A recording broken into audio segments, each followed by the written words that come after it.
विद्यार्थी मित्र हो, आपण बघत आहोत गणित इयत्ता 5वी पाठ तिसऱ्यातलं बेरीज आणि वजाबाकी उदाहरण संग्रह 12वा. त्यातलं पहिलं उदाहरण, प्रथमेशला 27,450 रुपयाचा एक लॅपटॉप घ्यायचा आहे.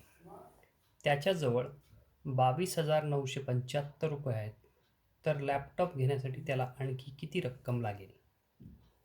आता प्रथमेश जवळ 27,450 रुपयाचा लॅपटॉप आहे आणि त्याच्याजवळ 22,975 रुपये आहे. म्हणजे तुम्हाला या रकमेतून ही रक्कम जेव्हा वजा होईल तेव्हा लॅपटॉप घेण्यासाठी त्याला आणखी किती रक्कम लागेल हे आपल्याला समजेल. तर मी इथे लिहितो 27,450 वजा 22,975. आता ही आहे लॅपटॉपची किंमत. लॅपटॉपची किंमत आणि एवढे रुपये प्रथमेश जवळ आहे.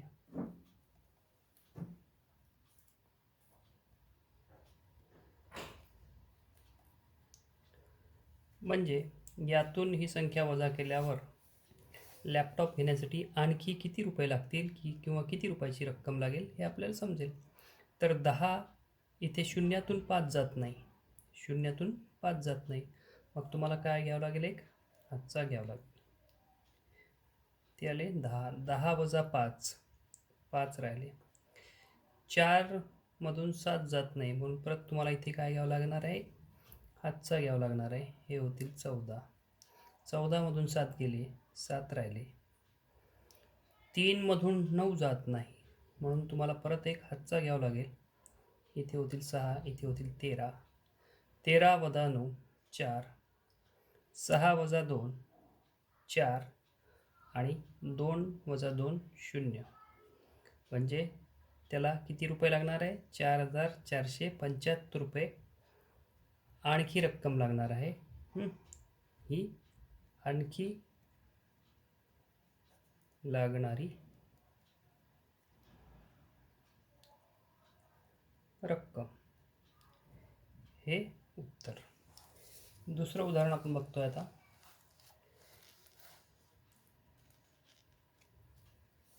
एका वर्षी कंपनीने 44,730 स्कूटर तयार केल्या. दुसऱ्या वर्षी 43,150 स्कूटर तयार केल्या. तर कंपनीने पहिल्या वर्षी किती जास्त स्कूटर्स तयार केले? तर पहिल्या वर्षी कंपनीने किती केल्या? आपण ते पहिल्या वर्षी किती स्कूटर होत्या? 44,730. आणि दुसऱ्या वर्षी कंपनीने किती स्कूटर तयार केल्या? 43,150. जेव्हा आपण पहिल्या मोठ्या संख्येतून दुसरी संख्या वजा करू तेव्हा आपल्याला हे समजेल की कंपनीने पहिल्या वर्षी किती जास्त स्कूटर्स तयार केल्या, कारण ही पहिल्या वर्षी स्कूटर्स तयार केलेली संख्या आहे. म्हणजे 0 मधून 0 गेलं 0. 3 मधून 5 जात नाही, म्हणून हातचा घेतला 1. इथे झाले 13. 13 वजा 5, 8. 6 मधून 1 गेले 5. 4तून 3 गेलं 1 राहिला आणि 4तून 4 गेले 0. म्हणजे 1,580 स्कूटर्स पहिल्या वर्षी जास्त तयार केल्या कंपनीने. आता आपण बघत आहोत तिसरं उदाहरण.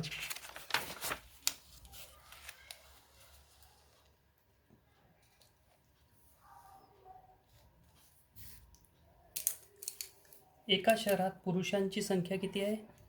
16,37,856 असून स्त्रियांची संख्या 16,52,978 आहे. तुम्हाला या दोन संख्यामध्ये हे बघायचं की कुठली संख्या मोठी आहे. तर त्यांनी विचारले, तर स्त्रियांची संख्या पुरुषांच्या संख्येपेक्षा किती जास्त आहे? म्हणजे स्त्रियांची संख्या किती जास्त आहे ते आपल्याला काढायचं आहे. स्त्रियांची संख्या किती आहे? 16,52,978. 52,978 आणि वजा 16,37,856. 8तून 6 गेले, 2 राहिले. 7तून 5 गेले, 2 राहिले. 9तून 8 गेलं, 1 राहिला. 2मधून 7 जात नाही म्हणून एक हातचा घ्यावा लागणार आहे. इथे होणार 12. 12 वजा 7, 5 राहिले. 4 वजा 3, 1 राहिला. 6 वजा 6 0, 1 वजा 1 0. हे उत्तर. तर स्त्रियांची संख्या पुरुषांच्या संख्येपेक्षा किती जास्त आहे? तर 15,122नी स्त्रियांची संख्या जास्त आहे.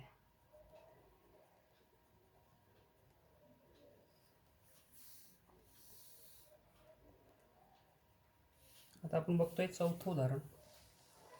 चौथं उदाहरण काय दिलेलं आहे की एका संस्थेने सामाजिक उपक्रमासाठी 25 लाख रुपये जमा करण्याचे ठरवले होते. लोकवर्गणी व इतर मदतीतून त्या संस्थेला किती आले? 26,57,340 रुपये मिळाले. तर संस्थेला ठरवल्यापेक्षा किती रक्कम जास्त मिळाली? कारण ही रक्कम 26 लाख आणि ही रक्कम किती होती त्यांची? 25 लाखच पाहिजे होते त्यांना. म्हणजे किती रक्कम जास्त आली ते करताना तुम्हाला जास्त रकमेतून कमी रक्कम वजा करावं लागेल. म्हणजे 26,57,340 वजा 25 लाख.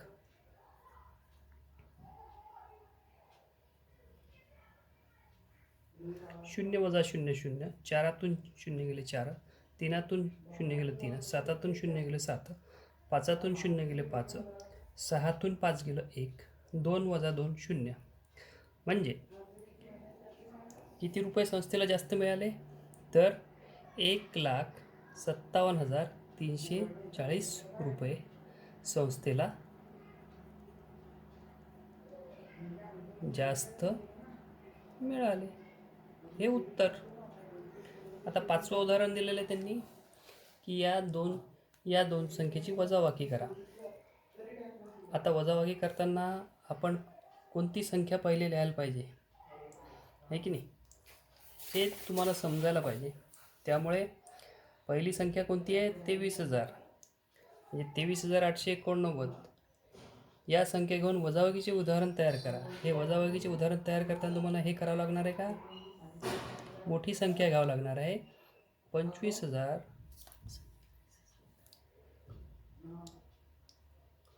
25 नाही 27,000 सॉरी 27,056 वजा 23,849. या दोन संख्या आहे. म्हणजे मोठ्यातून आपण छोटी वजा करणार. 6मधून 9 जातो का? नाही. म्हणून तुम्हाला काय घ्यावं लागणार आहे की इथे हातचा घ्यावा लागणार. इथे झाले 16. 16 वजा 9 किती राहिले? 7. 4 वजा 4 0. 0तून 8 जातात का? नाही. मग तुम्हाला काय घ्यावं लागणार? इथे हातचा घ्यावा लागणार. इथे झाले 10. 10 वजा 8 2. 6तून 3 गेले, किती राहिले? 3. 2 वजा 2 0. म्हणजे उत्तर किती आलं? 3,207. आता हे आपण उदाहरण बघितले. तुम्हाला जर आमचं हे ई स्कूल चॅनल जर आवडलं असेल तर जरूर लाईक करा. ई स्कूल चॅनल यावर आपल्या मराठीतल्या मुलांसाठी वेगवेगळे व्हिडिओ सायन्स आणि गणिताचे आम्ही तयार करणार आहोत. आणि आपल्या सोप्या भाषेत तुम्ही आमचे व्हिडिओ जरूर लाईक करा. आम्ही दरवेळेस तुम्हाला वेगवेगळे व्हिडिओ देणारच आहोत. तुम्ही आमच्या चॅनलला जरूर लाईक करा. ई स्कूल हे चॅनल फक्त मराठी मुलांसाठी आहे आपल्यासाठी. धन्यवाद.